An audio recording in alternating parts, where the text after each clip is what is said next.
Okay. இந்த video பார்த்தீங்கன்னா, long video. நம்ம செடி பார்த்தீங்கன்னா, கொஞ்சம் கொஞ்சம் எல்லாம் முளைச்சிருக்குது விதை போட்டது இல்லையா?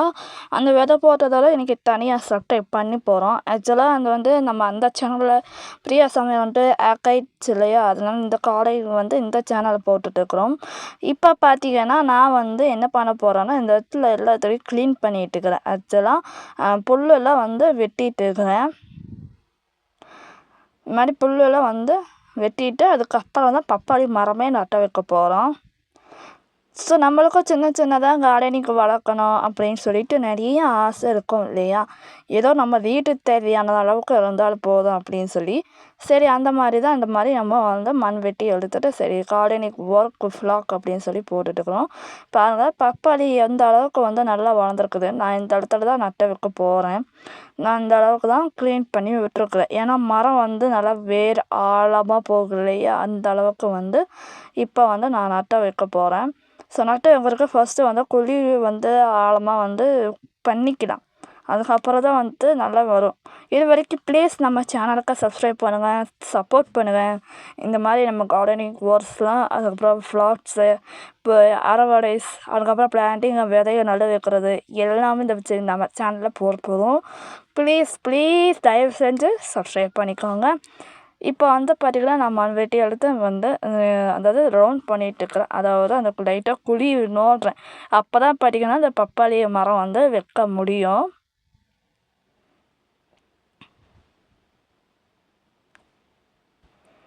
ஸோ இப்போ வந்து நம்ம பயிர் இருக்கிறத எடுத்துடலாம்.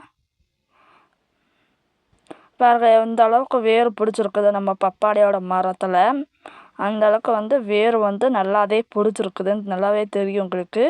அதனால தான் சரி இந்த ஸ்டேஜ்லேயே வந்து நம்ம வெளியே வந்து நட்டு வச்சிடலாம். வீட்டுக்குள்ளே இருக்குது. வீட்டுக்குள்ளே 3 க்ரோ பேக்கில் வந்து நான் வச்சுருக்குறேன்.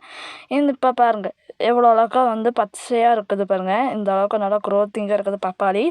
சரி இப்போ வந்து நம்ம வெளியே வந்து ஒரு மரம் வந்து இருக்கணும் இல்லையா? அதனால் வந்து வெளியே வச்சிடலாம் அப்படின்னு சொல்லிட்டு வெளியே வைக்க போகிறேன். இப்போ வந்து இதை வந்து இந்த இடத்துல வந்து ப்ளேஸ் பண்ணியாச்சு. மண்ணை வந்து லைட்டாக போட்டுட்டு அதே இடத்துல வந்து தண்ணி போகிற மாதிரி ஈவனாக வந்து பண்ணி விட்டேன். ஏன்னா இப்போ வந்து மழை பெய்யுது. இன்றைக்கி வந்து மழை பெய்யல. அதனால் பார்த்திங்கன்னா நேற்று வந்து மழை பெய்யல. அதனால் வந்து சரி பண்ணி விட்டுறலாம் அப்படின்னு சொல்லிட்டு நேற்றுண்டானது தான் இந்த மாதிரி வந்து நான் பண்ணிகிட்ருக்கிறேன். அதுக்கப்புறம் பார்த்திங்க அப்படின்னா நாளைக்கு மழை பெஞ்சாலும் பெய்யும். அதை பிடிச்சி வேர் பிடிச்சி நல்லா சீக்கிரம் வந்து மரம் ஹைட்டாக வளர்க்க வாய்ப்பு இருக்குது பப்பாளி. இந்த மாதிரி பார்த்திங்கன்னா மரம் வந்து வெளியே வச்சாச்சு அவ்வளோதான்.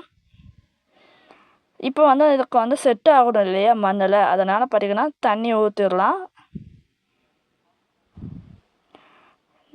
இப்போ வந்து தண்ணி வந்து நல்லா வந்து தாராளமாக ஊற்றிட்டாச்சு.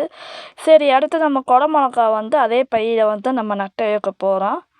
ஆக்சுவலாக அந்த பை நம்ம பப்பாளி வச்சோம் இல்லையா க்ரோ பேக் அதில் வந்து நட்டு வச்சு எடுத்து வச்சாச்சு இதில். இப்போ நம்ம குடமிளகா வந்து நட்டு வைக்கிறதுக்கு நம்ம குடமிளகாவும் நல்லா நாட்டு வச்சு இந்த மாதிரி இருக்குது. இதையே பார்த்திங்க அப்படின்னா வைக்கலாம். வைக்கும் போது கிளிப்ஸ் வந்து என்ன ஆச்சுன்னா ஸ்டோரேஜ் வந்து ஃபோன் வந்து ஸ்டோரேஜ் அதிகமாக ஆகிவிட்டு தான் சொல்லணும். அந்த மாதிரி ஸ்டோரேஜ் வந்து அதிகமாக இருக்குது. இப்போ வந்து பார்த்திங்கன்னா எவ்வளோ வந்து நம்மளோட குடமிளகா செடி எவ்வளோ அழகாக இருக்குது. நல்லாவே முளைச்சிருக்குதுங்க. நான் வந்து 2 வந்து 3 வந்து பேஸ்ட் பண்ணி வச்சுட்டேன். கொஞ்சம் பெருசானோடனே மண் போட்டு அப்புறம் கொஞ்சம் லெவல் பண்ணிக்கலாம் இல்லையா? இப்போ வந்து அதுக்கு தான் வந்து நம்ம தண்ணி ஊற்றிக்க போகிறோம். பாருங்க இந்த மாதிரி தான் 3 கன்று வந்து வச்சுக்கிறேன். அதில் வந்து நிறையாவே இருக்கட்டும் அப்படின்னு சொல்லி வச்சாச்சு. போதும் அப்படின்னு சொல்லிட்டு இருக்கிற இடத்துல தான் வந்து நம்ம வந்து அதிகமாக வைக்கணும். ஸோ அதனால் எங்கள் அம்மா மஞ்சள் பூசணி வந்து இலை வந்து இவ்வளோ பெருசாகிடுச்சு இல்லையா? அதனால் அந்த கன்று எடுத்து நம்ம பப்பாளி வச்ச மரமே சைடில் வச்சு விட்டுறலாம் அப்படின்னு சொல்லிட்டு எங்கள் அம்மா வந்து சைடில் வச்சுட்ருக்குறாங்க. பாருங்கள் இப்படி சைடில் வந்து இந்த இடத்துலையே வந்து வச்சுட்ருக்குறாங்க. இது வந்து பார்த்திங்கன்னா சைடாக வச்சோம் அப்படின்னா அது வந்து வேர் பிடிச்சி சைடாக அப்படி படர்ந்து போகும். மரம் வந்து ஹைட்டாக இருக்கும். மேலே மரம் வந்து ஹைட்டாக தான் பெருசாக தான் வரும். அதனால் வந்து நம்ம பப்பாளி மரம் சுற்றி அழகாக நீட்டாக இருக்கிற மாதிரி அந்த மாதிரி பண்ணி விட்டாச்சு. இப்போ வந்து அவ்வளோதான் நம்ம மஞ்சள் பூசணி காய் வந்து நட்டு வச்சாச்சு இந்த இடத்துல. உள்ளே இருக்குது 2, 3 இது. அதுவும் வந்து படர்ந்து வருங்க. எப்படி இருந்தாலும் இப்படி தான் இருக்குது. இதுக்கும் வந்து நம்ம லைட்டாக வந்து தண்ணி ஊற்றிடலாம். ஏன்னா மண் வந்து படணும் இல்லையா? அதுக்காக வந்து தண்ணி ஊற்றிட்டு இருக்கிறேங்க. இனி அடுத்து மழைக்காலம் அக்டோபர் இந்த மாதத்தில் வந்து மழைக்காலம் தீபாவளிங்கிறனால தீபாவளி வந்தாலே மழைக்காலம் தான். அதனால் வந்து தண்ணி ஊற்றியாச்சு. ஓகே, இப்போ வந்து பார்த்திங்கன்னா நம்மளோட குழம்பு மிளகா ரெடியாக பண்ணி வச்சாச்சு. இந்த சேனல் வந்து உங்களோட வீடியோ பிடிச்சிருக்குன்னு நினைக்கிறேன்.